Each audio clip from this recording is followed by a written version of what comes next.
ወደ ዛሬው ምን እንዴት እንግዛ ስናልፍ ምን እንግዛ ብለን የታሸገ የወይራ ፍሬ ወይም ደግሞ ፓኬጅድ ኦሊቭስ የሚለውን እናነሳለን።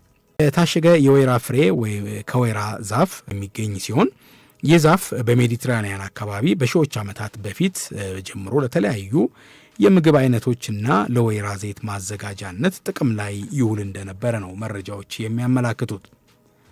ሆኖም ይሄ ምርት በቆርቆሮ በማሸግ በኢንዱስትሪ ደረጃ እንዲቀነባበር ለአብዛኛው ሕዝብ እንዲደርስ ማድረግ ረገድ ደግሞ ቀዳሚ ተደርጎ የሚጠቀሰው ቻርልስ ጊፎርድ የተባለ አሜሪካዊ በአሜሪካ ካሊፎርኒያ ሳንዲያጎ የነበረ የወይራ ፍሬ ወይም ደግሞ እነዚህ ኦሊቮችን አምራች የሆነ ሰው ስሙ በቀዳሚነት ሲጠቀስ ከዚህ ታሪክ ጋር ተያይዞ ይነሳል። ለዚህም ከሳንዲያጎ የግብርና ማህበር በ1902 ሽልማት እንደተበረከተለትም መረጃዎች ያመላክታሉ።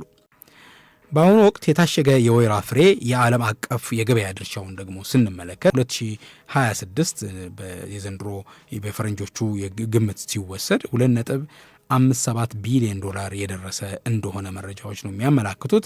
ይህ በአሁን ላይ 2.57 ቢሊዮን ዶላር እንደደረሰ የሚጠቀሰው ግብይት በ2032 ወደፊት ማለት ነው የገበያ ድርሻው ወደ 4.2 ቢሊዮን ዶላር ያድጋል ተብሎ ይገመታል። እንግዲህ ምን ያህል ከፍተኛ የገበያ ድርሻ ያለው በከፍተኛ ሁኔታ ጥቅም ላይ እየዋለ ያለ ምርት እንደሆነ ነው የምንረዳው ከዚህ ማለት ነው። ስለዚህ በአሁኑ ወቅት የታሸገ የወይራ ፍሬ በዓለም አቀፍ ደረጃ በስፋት ጥቅም ላይ የሚውለው በዋናነት በፒዛ ዝግጅት ወቅት ነው። እንግዲህ እንደምናውቀው የፒዛ ምርት በሚመረትበት ጊዜ ለፒዛው ተጨማሪ ጣዕም ወይም ደግሞ ተጨማሪ ውበት ከመፍጠር አንጻር ይሄ የወይራ ፍሬ ጥቅም ላይ ይውላል። ስለዚህ ይሄ የታሸገ የወይራ ፍሬ በስፋት ለፒዛ ምርት ጥቅም ላይ የሚውልበት ሁኔታ እንዳለ ብንረዳም ከዚህ በተጨማሪ ግን በሰላጣ፣ በሳንድዊች፣ በፓስታ በምግብ ማስጌጫነት እንደ ፉድ ዲኮሬሽን ተደርጎ በተለያዩ የምግብ ዝግጅቶች ውስጥ በስፋት ጥቅም ላይ እየዋለ የሚገኝ የምርት አይነት ነው የወይራ ፍሬ ወይም ደግሞ በዛሬው አውዳችን የታሸገ የወይራ ፍሬ ፓኬጅድ ኦሊቭን የምንመለከት በመሆኑ ማለት ነው። እንግዲህ የዚህ ምርት ታሪካዊ አመጣጥና ጅማሮ ይህንን ይመስላል ብለን ከተነሳን ይህ ምርት ወደ ገበያ ተቀነባብሮ በምን መልኩ ነው የሚቀርበው? በአመራረት ሂደት ውስጥ ወይም በዝግጅት ሂደት ውስጥ ምን ምን ሁነቶችን አልፎ ነው ተዘጋጅቶ ወደ ገበያ የሚቀርበው የሚለውን እንመልከት።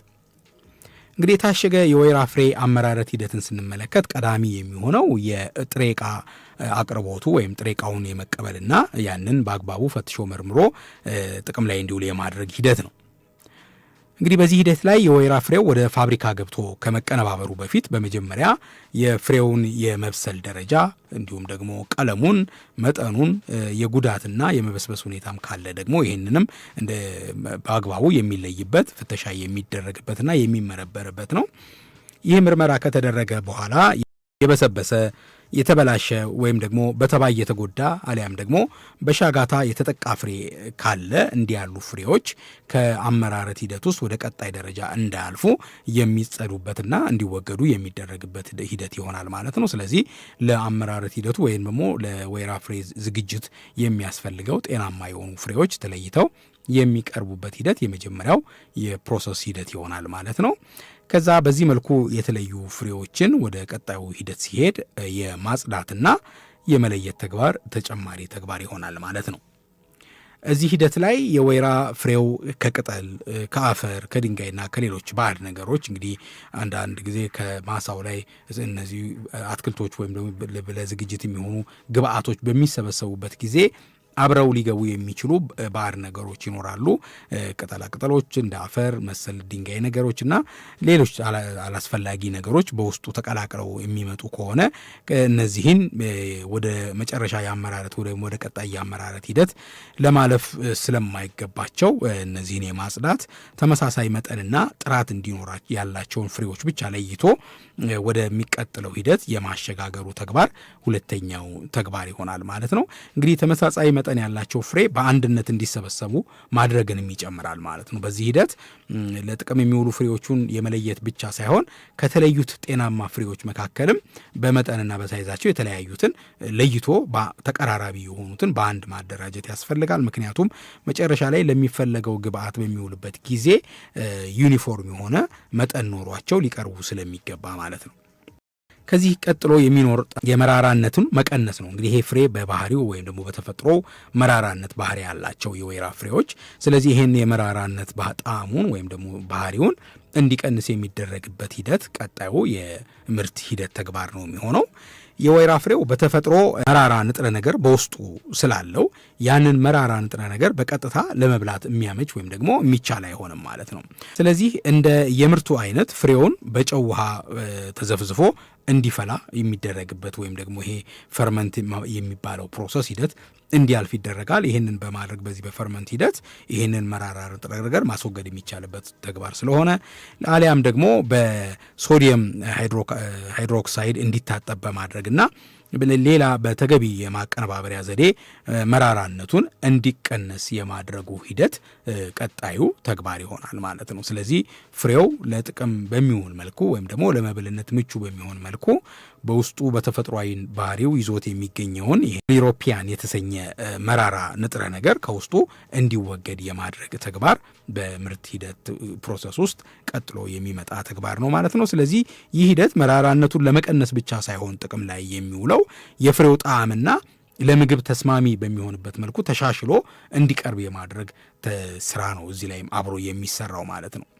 ስለዚህ በዚህ ሂደት ያለፈውን የወይራ ፍሬ ወደ ቀጣዩ የምርት ሂደት ሲያልፍ ማጠብና ፍሬው ተዘፍዝፎ የሚታሸግበት ውህደት ወይም ደግሞ ይሄ ሶሉቴሽን የሚባለው የማዘጋጀት ሂደት ቀጥሎ ይመጣል ማለት ነው።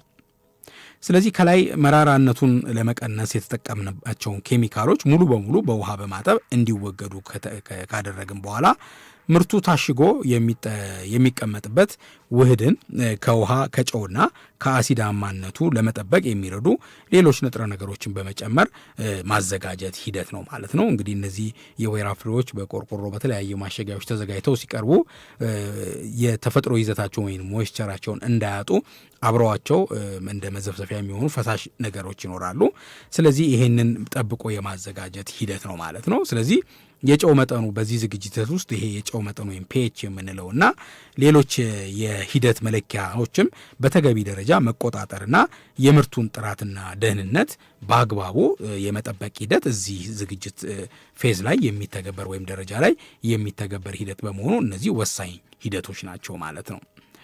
ይሄ ከተከናወነ በኋላ እንግዲህ ቀጣዩ ሂደት የሚሆነው በዚህ መልኩ የተዘጋጀውን የወይራ ፍሬ በተለያዩ ማሸጊያዎች እየሞሉ ወይም ደግሞ እየጨመሩ ያሽጎ የማቅረብ ተግባር ነው የሚሆነው ማለት ነው።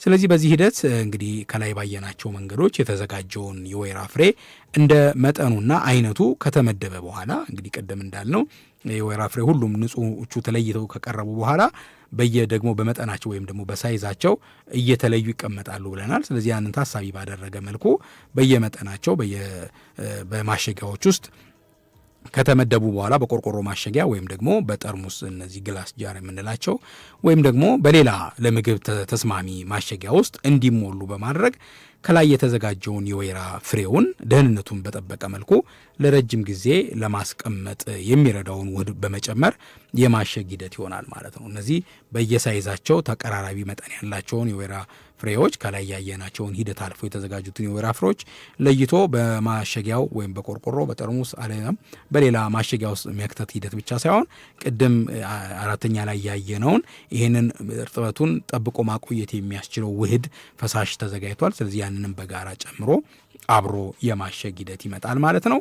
ስለዚህ ከታሸገ በኋላ የሚቀጥለው ተግባር በሙቀት ማከም ወይም ደግሞ ሂት ትሪትመንት የሚባለው ነው።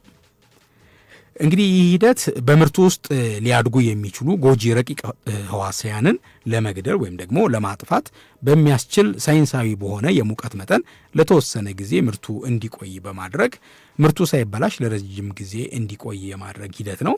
ምርቱ ከላይ ያየናቸውን ሂደቶች አልፎ በጥንቃቄ ተለይቶና ተዘጋጅቶ ከታሸገ በኋላ ያ የታሸገ የወይራ ፍሬ ለረጅም ጊዜ መቆየት እንዲችል በሂት ትሪትመንት ሂደት ውስጥ ማለፍ ይኖርበታል ማለት ነው። ስለዚህ ይሄ የመጨረሻው ተግባር ይሆናል።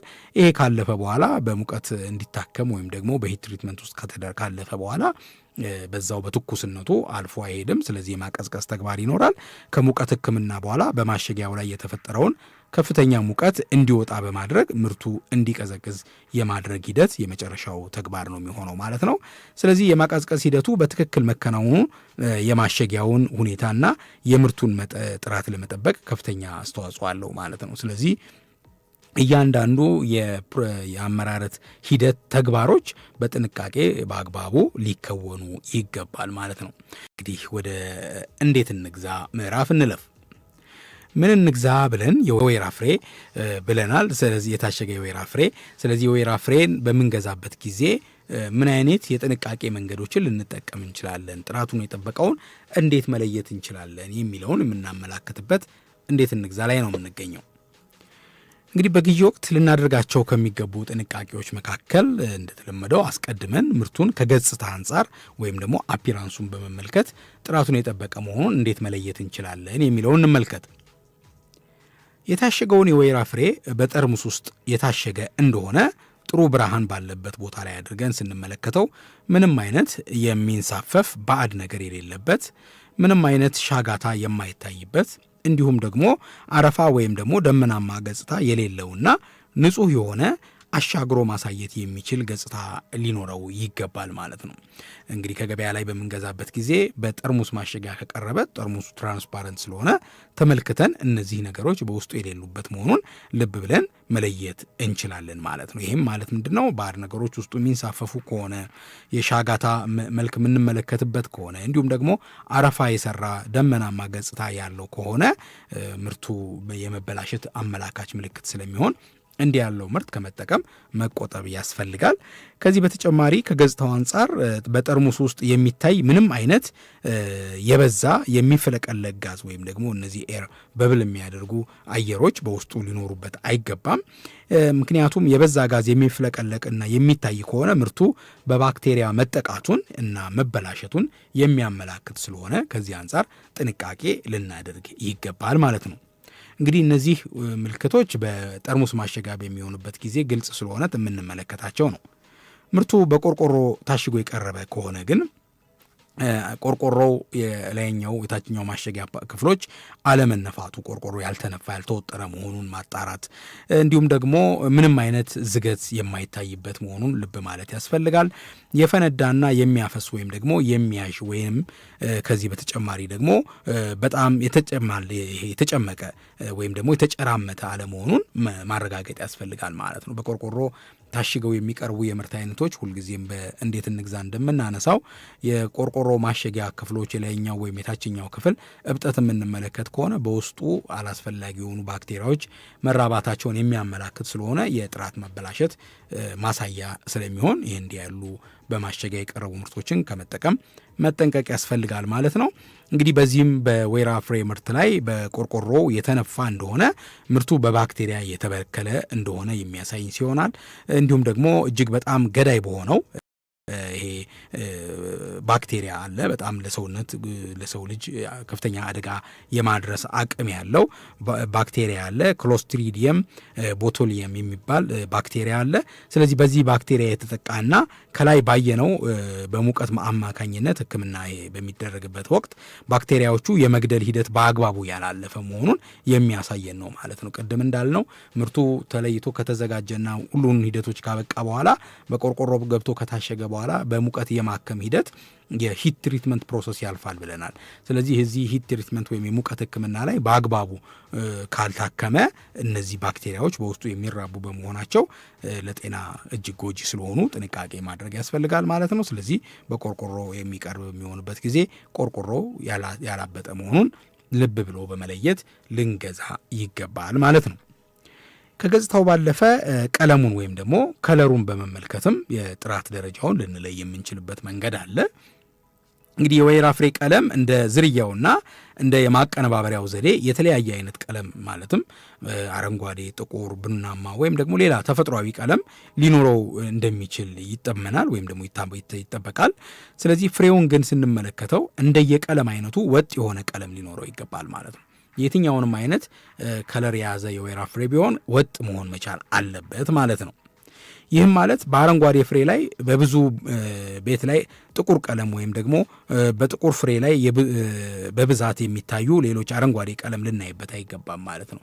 ጥቁር ከሆነ ሙሉ ንጹህ ጥቁር መሆን አለበት። አረንጓዴም ከሆነ እንደዚሁ ተመሳሳይ ሙሉ ንጹህ አረንጓዴ ሊሆን ይገባዋል ማለት ነው። በፍሬዎቹ ላይ ምንም አይነት የገረጣ ፌድድ ቀለም ወይም ደግሞ በፍሬው ላይ የሚታይ የበዛ ነጠብጣቦች ሊኖሩበት አይገባም። ቀለሙን ስንመለከት የፍሬውን ቀለም ብቻ ሳይሆን የወይራ ፍሬው የታሸገበትን ውህድ መመልከት ያስፈልጋል። እንግዲህ ይሄ በውስጡ እንደ ብሪያን ሶሉሽን ያልነው ፈሳሽ አብሮ የሚታሸግበት እንዳለ አንስተናል። ስለዚህ የዛንም ቀለም ልብ ብሎ መመልከት ይኖርብናል ማለት ነው። ይህ ውህድ በብርሃን ላይ ስናስቀምጠው አሻግሮ ማሳየት የሚያስችልና ምንም አይነት ነጭ የሆነ ወይም ደግሞ አረፋማ ቀለም ወይንም ደግሞ የተለየ ቀለም ሊኖረው አይገባም። ስለዚህ ከፍሬዎቹ በተጨማሪ የውህዱንም ወይም ደግሞ ለማሸጊያ ጥቅም ላይ የዋለውንም ፈሳሽ ቀለም ተመልክቶ ጥራቱን ማጣራት ወይም ደግሞ ማረጋገጥ ያስፈልጋል ማለት ነው። ከዚህ በተጨማሪ የወይራ ፍሬ ጥንካሬና ቅርጹንም በመመልከት ወይም ደግሞ ቴክስቸሩን ተመልክተንም መለየት የምንችልበት መንገድ ይኖራል ማለት ነው። ጥራቱን እዚህ ላይ የወይራ ፍሬው ያልተሰባበረ እና ወጥ የሆነ ቅርጹን ጠብቆ ያለ መሆን ይኖርበታል። ከዚህ በተቃራኒው ግን እጅግ ለስላሳ ሆኖ ለመበታተን የተቃረበ ወይም ደግሞ እጅግ ጠንካራ የሆነ ፍሬ መሆን የለበትም ማለት ነው። ስለዚህ እነዚህን ከወይራ ፍሬው ጥንካሬና ከቅርጹ አንጻርም በዚህ መልኩ ጥራቱን የጠበቀ ነው አይደለም የሚለውን መለየት የምንችልበት መንገድ ይሆናል ማለት ነው። ከዚህ በተጨማሪ ወደ ሽታው ደግሞ ስናልፍ ከጠረን ወይም ኦዶር አንጻር ከታሸገበት ማሸጊያ ወይንም ከፍሬው ላይ የሚመጣው ሽታ ለምርቱ የተለመደና ንጹህ መሆን አለበት። ከዚህ በተለየ ግን የበሰበሰ ወይም የሻገተ አሊያም የተቃጠለ አልፎ አልፎም ደግሞ እጅግ የሚያስጠላ ወይም ደግሞ ሌላ ያልተለመደ አይነት ኦፍ ኦደር የሆነ ሽታ ካለው ምርቱ መበላሸቱን የሚያመላክት ስለሚሆን ይህንንም ተጠቅሞ የጥራት ፍተሻ ማድረግ እንችላለን ማለት ነው እንደ ሸማች። ስለዚህ ጥራት ያለው የወይራ ፍሬ ከምርቱ አይነት ጋር የሚስማማ ጣዕም የሚኖረው ሲሆን ከመጠን በላይ መራራ የሆነ ወይም ደግሞ የተበላሸና የሻገተ የሚመስል ጣዕምና አልፎ አልፎም እንዲህ ብረት የሚል ጣዕም ከዚህም ውጭ ደግሞ ሌላ ያልተለመደ አይነት ጣዕም ካለ ምርቱ የጥራት ችግር እንዳለበት የሚያመላክት በመሆኑ እዚህ ላይም ጥንቃቄ ልናደርግ ይገባል ማለት ነው። ስለዚህ እነዚህን አማራጮች በጥንቃቄ ተመልክቶ መጠቀም ወይም ደግሞ መውሰድ ያስፈልጋል ማለት ነው። እንግዲህ እነዚህን ዘዴዎች ከተመለከትን በኋላ እንግዲህ በግዢ ወቅት ሁልጊዜ እንዴት እንግዛ ላይ ለሁሉም የምርት አይነቶች ጥቅም ላይ እንዲውል ወይም ደግሞ ልብ ብለን እንድንመለከት የምንመክረው የገላጭ ጽሁፎችን ጉዳይ ነው። እንግዲህ ገላጭ ጽሁፍ ወይም ደግሞ ሌብሊንግ በምርት ማሸጊያዎች ላይ የሚታተሙ ማብራሪያ ወይም ገላጮች ናቸው። ስለዚህ የታሸገ የወይራ ፍሬ ምርት በምንገዛበት ወቅትም በማሸጊያው ላይ የምርቱ ስም ከምን አይነት ወይራ ፍሬ እንደተዘጋጀ የምርቱ ስም ወይም ደግሞ ብራንዱ ሊኖር ይችላል። ከዛ ይገባል የወይራ ፍሬው አይነት፣ የአምራቹ ስም፣ የተመረተበት ቀን፣ ይሄ መጠቀሚያ ጊዜውንም ጨምሮ ማለት ነው፣ ምርቱ የሚያበቃበትን ጊዜ ጨምሮ፣ እንዲሁም ደግሞ የባች ቁጥር፣ የጥሬ ዕቃዎቹ ዝርዝር ምን ንጥረ ነገሮችን ተጠቅሞ ነው። ለምሳሌ ከወይራ ፍሬው ባለፈ ወይራ ፍሬውን ለማቆየት የምንጠቀምበት ፈሳሽ አለ ብለናል። ምን አይነት ንጥረ ነገሮችን ተጠቀመ የሚለውንና የአቀማመጥ ወይም ደግሞ የስቶሬጅ ባህሪንም በግልጽ የተቀመጠ መሆኑን ከገላይ ጽሁፉ ላይ ልብ ብሎ መመልከት ያስፈልጋል ማለት ነው።